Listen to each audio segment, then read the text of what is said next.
Olá, o Shabat aparece, vamos recebê-lo. Sejam todos bem-vindos à Casa dos Benenos, sim. Vamos ao resumo da Parashá Bo, que será lida e comentada nesse Shabat. Deus fala para Moshe e Aharon irem ao faraó e exigirem a libertação do povo hebreu da escravidão do Egito, ou enviará mais pragas para assolar o Egito. A oitava praga, os gafanhotos, cobrirá toda a terra e extinguirá todo o alimento e plantações que foram preservadas ainda das chuvas de granizo. Ao faraó saber que Moshe pretendia levar os homens, as mulheres, as crianças, os velhos e o gado para partirem do Egito, não permitiu. Exigiu que saíssem somente os homens. O faraó volta as costas a Moshe e a Aharon. E então Deus manda a oitava praga, os gafanhotos. A praga só é interrompida mediante a promessa do faraó de que permitirá a saída do povo hebreu do Egito, ao que Moshe reza ao Eterno e esse para a praga dos gafanhotos. Mas logo em seguida que a praga dos gafanhotos são cessadas, o faraó volta atrás e não permite a partida do povo da terra. Deus então envia a nona praga, que é a escuridão completa. O povo egípcio se vê imobilizado, sentado em pé. A escuridão só não atinge miraculosamente ao povo hebreu, que não é atingido pela escuridão. O faraó apela novamente a Moshe, mas permite que o povo saia, e tão somente deixem o gado. Mas Moshe não permite, pois o gado é importante para as ofertas de sacrifício ao Eterno. E o faraó não os deixa partir. Deus envia a 10ª e última praga, a morte dos primogênitos, e instrui a Moshe e a Aharon sobre o mês de Nissan, que é o início do mês, o início do ano, e os detalhes envolvendo o Corban de Pessa, ou o Cordeiro Pascual. Que seriam preparados para a refeição que precede ao êxodo. O sangue dos cordeiros seria posto sobre os umbrais das casas dos judeus, para que Deus pulasse aquela casa e atingisse tão somente a casa dos egípcios. Deus estabelece então a comemoração de Pessa e a proibição de consumir ou de ingerir o hametz, o fermento.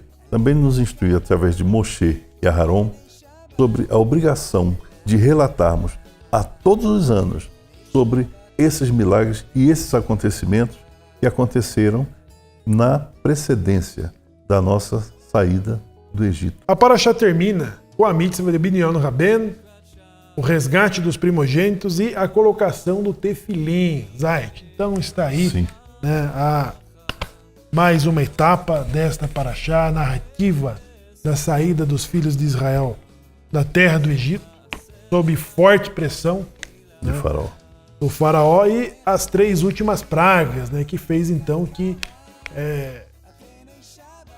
permitisse, né, todo o Egito que se livrasse ali da presença dos hebreus, né, e agora a instituição de um importante mandamento que é narrativo desse importante milagre, né, dessa redenção que se dá, né, por intermédio de um braço forte,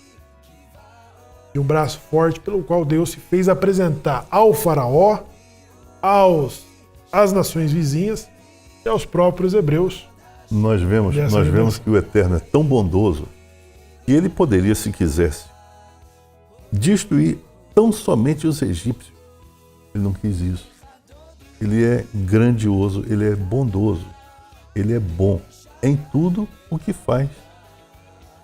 Ele poderia fazer isso, porque na praga da escuridão, ele fez a escuridão acontecer tão somente ao povo egípcio.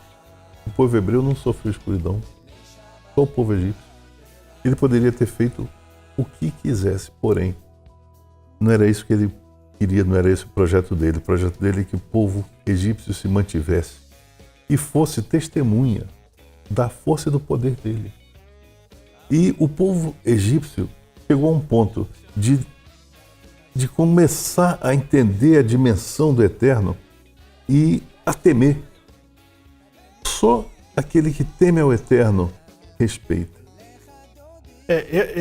Esse milagre, não, ou essa praga que foi revertida aí aos egípcios, eles não puderam por 3 dias se mover do seu lugar. Aqueles que estavam sentados permaneceram sentados, os que estavam em pé permaneceram em pé. Agora, Zait, o Midrash informa que esses 3 dias de escuridão e de trevas foi para que sepultassem os hebreus que não queriam sair do Egito. Ou seja, existiam judeus, existiam hebreus que eram contrários à redenção. Isso, é claro, aqueles judeus que eram favorecidos, que eram ricos, né, e que não via nenhuma vantagem, né, irem para uma terra prometida. Então, esses judeus que provocavam, né, que causavam a resistência de saírem, né, de saírem da terra do Egito. Então, os 3 dias de trevas foi para que os demais hebreus sepultassem esses judeus que morriam ou que morreram durante esses dias. Para quê?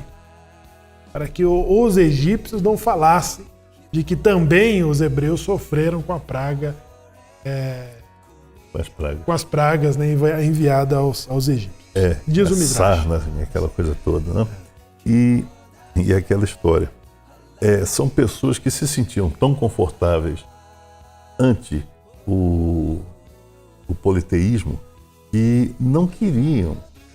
Não, vou começar novamente a minha vida, lutar novamente, trabalhar novamente, não queriam isso. E preferiam escolher a idolatria à adoração ao Eterno na Terra Prometida. E eles sabiam que havia a Terra Prometida. E a ideia era ir à Terra Prometida, mas...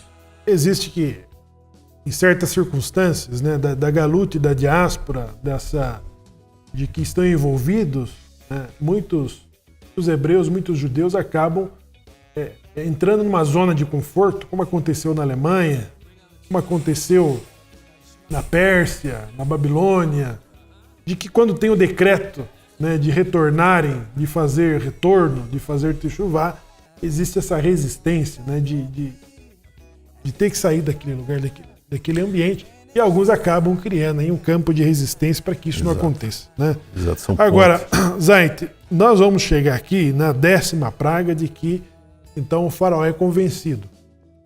Sim. Com a morte dos primogênitos, inclusive do dele, né, inclusive do filho dele, tendo ele poupado para que... Sim, embora primogênito, foi poupado. Ele foi poupado para que visse, né? Para que visse, presenciasse. E que entendesse. É como eu disse, o Eterno, ele pode tudo, mas ele quis que esse primogênito, que era justamente o faraó, fosse preservado.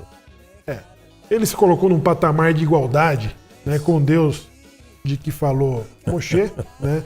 Então ele falou assim, então que venha o teu Deus e me peça. Exato, coitado. Agora sim, ele é convencido de que os hebreus devem mesmo partir, que levem tudo. Né? A resistência era, não vais, deixe os velhos e as mulheres e as crianças e vão os homens então e adorem. Né? E Moshe falou, não, nem um só casco ficará aqui. Vai os velhos, as mulheres, as crianças e o gado. E também o gado para o sacrifício. Agora os egípcios foram convencidos daquilo que Hashem falou com Abraham Avinu no pacto das partes, das metades, de que eles seriam submetidos à escravidão por um determinado tempo, mas que dali sairiam com grande riqueza. Agora, Zait, os egípcios vão se dar conta de que eles não devem só ir os velhos, as crianças e o gado, como também devem levar o ouro, o tecido, a prata, né? Ou seja, eles despojam de todas as coisas para que os hebreus saiam dali, ou seja, se livrem. O escravo foi quem levou o despojo. E levou os despojos, exatamente. Olha o poder do Eterno. Veremos também, né, a saída da retirada aí dos restos de Yosef, do conforme ele pediu, solicitou, de que quando chegasse essa redenção, também tirasse dali os seus... Foi uma missão que foi dada ao povo hebreu, que levasse os restos mortais de Yosef. É o que nós veremos na próxima Parashá. E nesta aqui você é convidado a participar conosco do comentário que será produzido logo após a leitura pública do mais competente Minyan, que fala de Anussim para Anussim. De Anussim para Anussim. Esteja conosco. Shalom. Shalom. לך דודי, לי כלכלה